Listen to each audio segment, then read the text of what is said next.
बाल बनवाने हैं तो मैं मोची के पास जाऊंगा, और जूतों में टक लगवाना है तो दर्जी के पास जाऊंगा, कपड़े धुलाई करवाने हैं तो किसी मोची या कुम्हार के पास जाऊंगा, और कपड़े सिलाई करवाने हैं तो धोबी के पास जाऊंगा। ऐसा है ना? नहीं, ऐसा बिल्कुल नहीं है। इस बात पर इत्तेफाक है, अगर बाल बनवाने हैं तो मुझे नाई के पास जाना पड़ेगा, और अगर तबीयत अपनी चेक करवानी है तो डॉक्टर के पास जाना पड़ेगा, दवाई लेनी है तो मेडिकल स्टोर पे जाना पड़ेगा, और ना ये के करियाना स्टोर पे। तो जिसका काम जो होता है ना उसी को वो अच्छा लगता है। एक बंदा 8 साल 10 साल मुसलसल दिन रात सुबह शाम कुरान और हदीस की तालीम हासिल करता है, और दूसरा कॉलेज यूनिवर्सिटी की तालीम हासिल करके कुरान और हदीस के मसाइल में इन दोनों का आपस में तकाबुर करना, और फिर फैसला अवाम के हाथ में देना कि अवाम इस बारे में क्या कहती है। अवाम में अक्सर तो वो लोग हैं जो अनपढ़ हैं, यानी उन्हें दीन का इल्म नहीं है। अगर तालीम है भी तो वो दुनिया की है, दीन की तालीम से ना बलद हैं। तो वो अवाम उस बारे में क्या फैसला देगी? अवाम सिर्फ वही राय पेश करेगी जो उनकी अकल में आ रही होगी। हजरत अली रजी अल्लाह तआला अन्हु का मशहूर कौल है कि अगर दीन अकल का नाम होता तो मौजू पर जो मसक किया जाता है बजाय ऊपर के नीचे होता, क्योंकि अकल यह कहती है कि कोई चीज लगने का खतरा जो है ना वो नीचे से होता है, पांव के नीचे से, और ना ये के ऊपर से, जबकि दीन कहते हैं ऊपर से मसा करना है। तो दीन और चीज है, अकल और चीज है। और ये एक दिलचस्प बात है कि हर जगह उलमा का ही आपस में क्यों उनको टकराया जाता है। फलां मजहब और फिरके वाले का फलां फिरके वाले के साथ जो इनमें आपस में तजाद है, इनका टकराव है, वो आखिर क्यों है? तो ऐसा क्या किसी डॉक्टर में इख्तिलाफ नहीं होता? किसी दूसरे शोबे वालों के अंदर क्या आपस में एक ही कैटेगरी के लोग होते हैं, उनमें इख्तिलाफ नहीं होता? मैं खुद अपनी बात बताता हूं। मैं अस्पताल ले गया अपनी छोटी बेटी को, एक डॉक्टर ने जो नुस्खा लिख दिया, दूसरा डॉक्टर आया, उसने चेक किया तो उसने पहले वाले डॉक्टर के नुस्खे में से आधी दवाई काट के आधी अपने शामिल की और आधी वो दवाई रहने दी। कहा ये दवाई लो, और वो आधी उसमें से काट दी पहले वाले डॉक्टर से। इतने में राउंड पे एक तीसरा डॉक्टर आया जो उनका इंचार्ज था, तो हमारे इलाके का था, वाकिफ था। उनको जब मैंने वो पर्ची दिखाई और उसने बच्चे को चेक किया और फिर उन पहले वाले डॉक्टर की दवाई को भी लकीर मार दी, उस पर एक कांटा लगाया, और जो दूसरे डॉक्टर ने दवाई लिखी थी उस पर भी कांटा लगाया, मुकम्मल दवाई पे कांटे लगाया, और उसने फिर पर्ची की दूसरी साइड पे अपनी दवाई उसने तजवीज करके दी।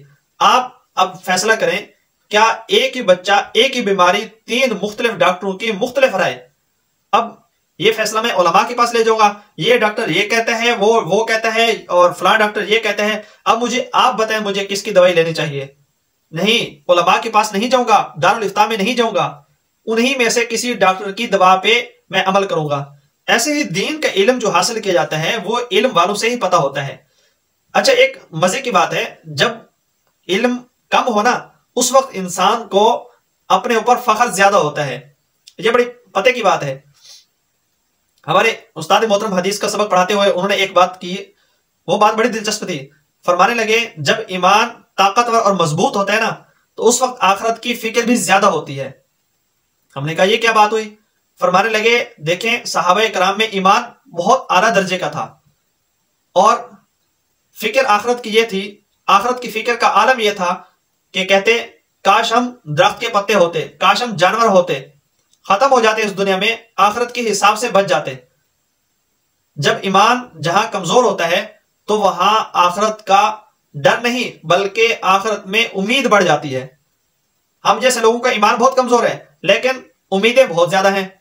बचपन में कुछ मसले जो मेरे जहन में आते थे उनको मैं लिख लेता था, और हमारे जो मोहल्ले के इमाम मस्जिद था, आलिम था, उनके पास जाता तो उनसे वो सवालत करता मैं, वो मेरे जवाब दे देते। तकरीबन मैंने 50 60 70 80 या 100 के करीब मसाइल होंगे।